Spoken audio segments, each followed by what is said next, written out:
Assembly నియోజకవర్గ ప్రజానీకానికి ఒక్క విషయం మనవి చేస్తా ఉన్నాను. నా అవమాన పోరాట యాత్ర ఈ రోజు నియోజకవర్గంలో చేస్తున్నాను. నా అగౌరవ పోరాట యాత్ర ఈ రోజు నియోజకవర్గంలో చేస్తున్నాను. నేను మనవి చేస్తా ఉన్నాను.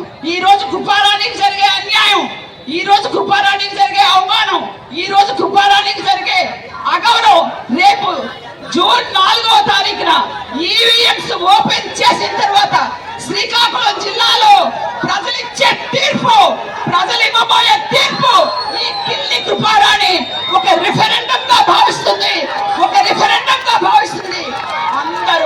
అందరూ నా బిడ్డ వయసులో ఉన్నవారు, నా అక్క వయసులో ఉన్నవారు, నా తండ్రి వయసులో ఉన్నవారు, నా బిడ్డలు అందరూ నాకు జరిగే అవమానాన్ని పెద్ద మనసుతో గ్రహించి ఒక నిశ్శబ్ద విప్లవం జూన్ 4వ తారీఖున నిశ్శబ్ద విప్లవం సమాధానంగా ఇస్తారని ఒక సంపూర్ణమైన విశ్వాసంతో ప్రజలందరికీ చేతులు జోడించి సవినయంగా నమస్కరిస్తూ సెలవు తీసుకుంటాను.